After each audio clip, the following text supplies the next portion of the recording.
नमस्कार दोस्तों, स्वागत है आपका हमारे YouTube channel learn code programming पे। ये PHP ट्यूटोरियल का 12th वीडियो है। इस वीडियो में हम जानेंगे कि PHP में कंडीशनल ऑपरेटर्स क्या होते हैं।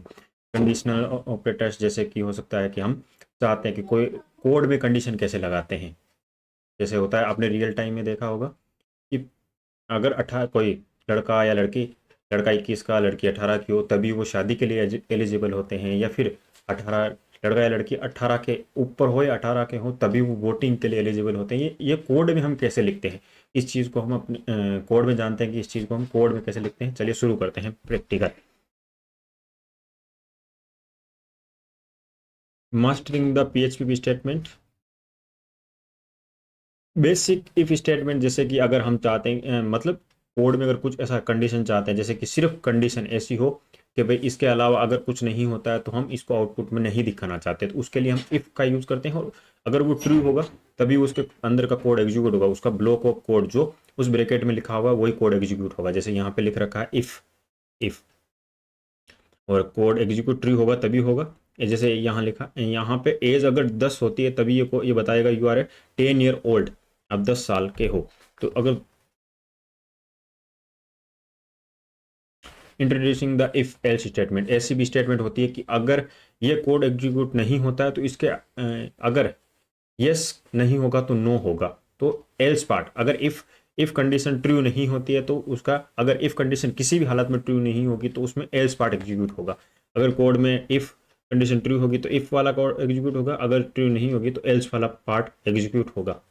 जैसे कि होता है कि अगर हम एग्जाम्पल देखें तो इसका वोटिंग, अगर हम वोट करते हैं कि अगर हम 18 से ऊपर हैं तो मैसेज आएगा you are eligible for vote to vote, और अगर एलिजिबल नहीं होता तो you are not eligible to vote, voting के लिए आप एलिजिबल नहीं हैं। इस चीज़ को हम इसमें इंक्लूड कर सकते हैं।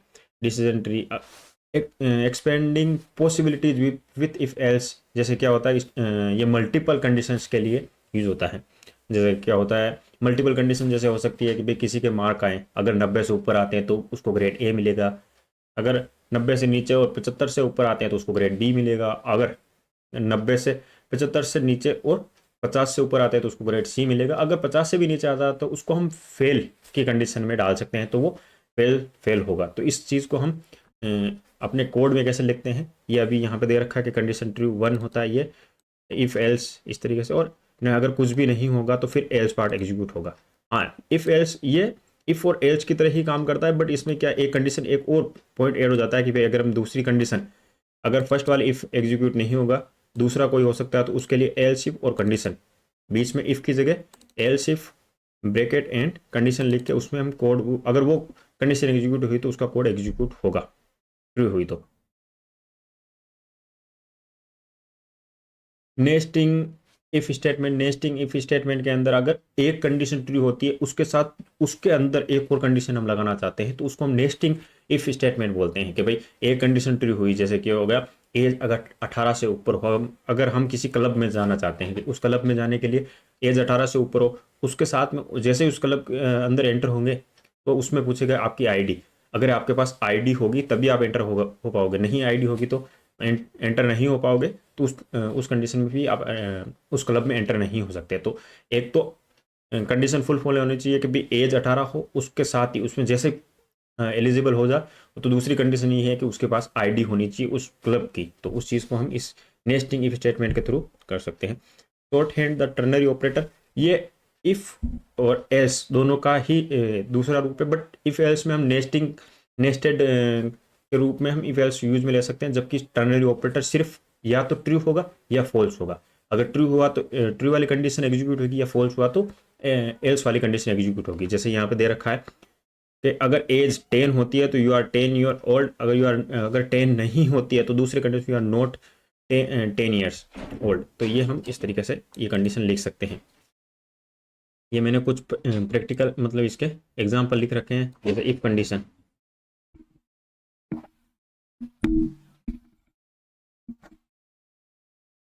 इफ कंडीशन अगर इसमें देखो मैंने क्या लिखा है कि अगर मैं यहाँ पे 10 लिखता हूँ, अगर एज इसकी 10 होती है तो ये मैसेज एग्जीक्यूट होगा। इसमें ऐसा लिख रखा है कि भाई कंडीशन अगर ट्रू, अगर एज उसकी 10 होगी तभी ये 10 ईयर ओल्ड होगा, अगर नहीं होगी तो हम चाहते हैं भाई ऐसी कंडीशन है उसमें कि भाई अगर बच्चा 10 साल का हो तभी ये मैसेज शो, नहीं तो उससे ऊपर या नीचे हो तो उसमें कोई कंडीशन एग्जीक्यूट नहीं होगी। तो हम जैसे एज 10 लिखा है, एज 10 और इसको इक्वल इक्वल लिखेंगे। ये मैंने कंपैरिजन ऑपरेटर पहले भी पढ़ा चुका हूँ, तो आप अगर इसको नहीं समझ में आ रहा है तो आप पिछले वीडियो देख के फिर ये वीडियो देखें तो आपको जल्दी समझ में आएगा। दूसरा एलसीबी स्टेटमेंट। एलसीबी स्टेटमेंट को अगर जैसे किसी पर्सन की एज 19 है और अगर 18 से ऊपर है या 18 है तो वो एलिजिबल है फॉर वोट। अगर वो एलिजिबल, अगर उसकी उम्र 18 से नीचे, 18 से नीचे मतलब 17 हो गई, मैं अगर 17 लिखता हूँ तो वो वोट, ये इस कंडीशन में इसमें ये इसको ट्रू नहीं मिलेगा, ट्रू नहीं मिलेगा तो ये इसको एग्जीक्यूट नहीं करेगा, फिर एल्स पार्ट एग्जीक्यूट होगा। अगर इफ कंडीशन एग्जीक्यूट नहीं होती है, उसको ट्रू नहीं मिलता है, तो वो फिर एल्स पार्ट को ही एग्जीक्यूट करेगा। तो else part you are not eligible for vote, तो ये कंडीशन एग्जीक्यूट होगी। ये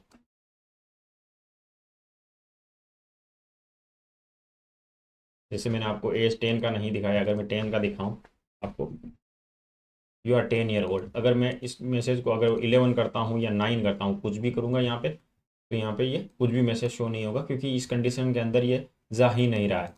तो इस कंडीशन के अंदर जाएगा नहीं तो इको होगा नहीं, इस वजह से ये इसका आउटपुट नहीं दिखा रहा है हमें मैसेज।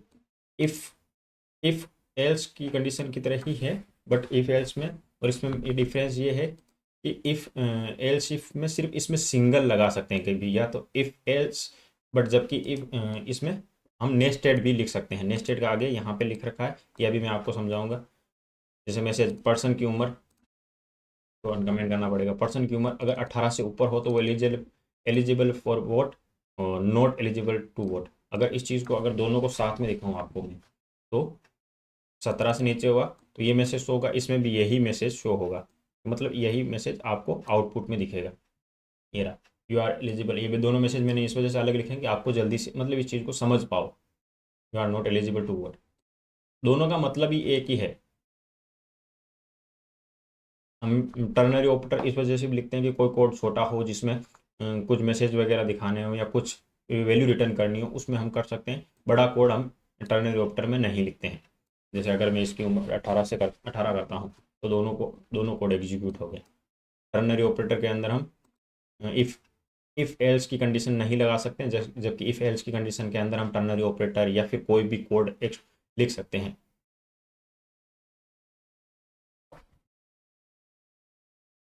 नेस्टेड इफ के पे एक कंडीशन, अगर मैंने आपको पहले भी बोला है कि भाई अगर किसी के मार्क आते हैं, मार्क 89 आए हैं, अगर 89 नहीं आके अगर 90 या 90 से ऊपर आते हैं, 90 या 90 से ऊपर आएंगे तो वो होगा group a condition execute. Group a condition execute होगी, इसके बाद कोई भी कंडीशन एग्जीक्यूट नहीं होगी। ये जो कंडीशन एक बार एग्जीक्यूट हो गई उसके बाद में इफ एल्स जो इससे कनेक्टेड है वो कंडीशन एग्जीक्यूट नहीं होती है, तो जिस वजह से ये हमें वो दिखाता है कि भाई इस जो भी स्टूडेंट है जिसके मार्क 90 से ऊपर आए वो ग्रेड ए है।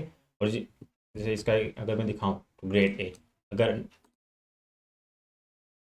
90 से नीचे आएगा, अगर 89 भी आएगा तब भी वो ग्रेड बी के अंदर आएगा। ग्रेड बी के अंदर हमने कंडीशन क्या लगाई है कि भाई 75 से ऊपर होगा या 75 या 75 से ऊपर होगा, उसको ग्रेड बी मिलेगा। ग्रेड बी फिर एक कंडीशन इसमें क्या चेक कर रहा है, यहाँ पे ये पहले ही चेक कर लेगा इसको कि भाई 90 से नीचे, 90 से नीचे, 75 से ऊपर, 75 से ऊपर क्या हुआ, फिर वो ग्रेड बी के अंदर आएगा। सेम यही 75 से 75 या 75 से ऊपर और 75 से नीचे और 50 से ऊपर होगा तो वो ग्रेड सी के अंदर आएगा। उसके अगर 50 भी नंबर नहीं आते, अगर यहाँ पे 49 आएंगे, 49, तो वो फेल माना जाएगा। ये हो गई नेस्टेड कंडीशन। अगर आप दूसरी दिखाएं नेस्टिंग कंडीशन, भाई एक कंडीशन फुलफिल होगी दूसरी उसके अंदर होगी, जैसे क्या होगा,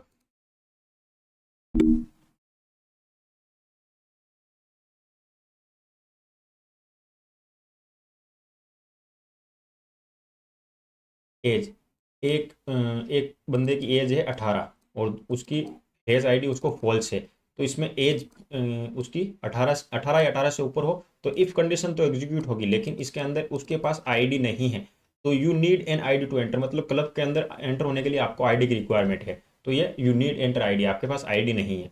अगर मैं यहाँ पे आईडी ट्रू कर देता हूँ, ट्रू करूंगा तो इसको ट्रू मिल रहा है। ये ट्रू जैसे ही उसको मिलेगा तो क्या होगा, you can enter the club, ये कैन एंटर हो सकता है क्लब के अंदर, तो ये इसको फुलफिल कर रहा है। तो दोनों कंडीशन फुलफिल हो रही है, तो ये नेस्टिंग इफ स्टेटमेंट होता है।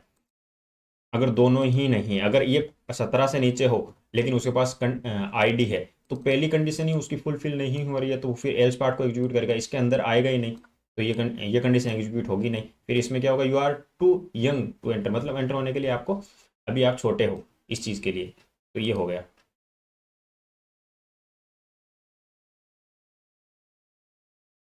स्विच स्टेटमेंट, अगर स्विच स्टेटमेंट देखें तो है तो ये इफ स्टेटमेंट की तरह ही, लेकिन इसमें हम एक ही कंडीशन पास कर सकते हैं। जैसे क्या होता है कि भाई अगर मंडे मिलता है, अगर हम मंडे, अगर डे इसमें मंडे होगा तो ये बताएगा start of the week day. अगर मैं इसको फ्राइडे करता हूँ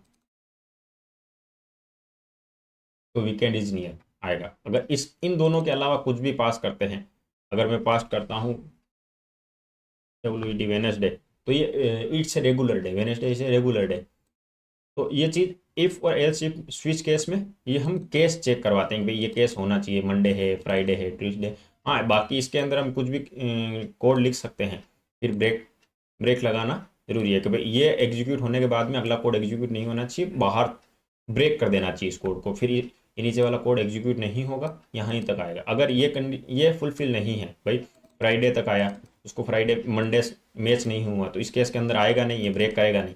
अगर फ्राइडे मैच हुआ तो यहाँ तक ये ब्रेक कर देगा एंड ये कोड एग्जीक्यूट करके डिफॉल्ट वाला एग्जीक्यूट नहीं करेगा, मंडे को केस मिला नहीं, तो ये फ्राइडे वाला एग्जीक्यूट करेगा, एग्जीक्यूट होगा, ये वीकेंड इज नियर।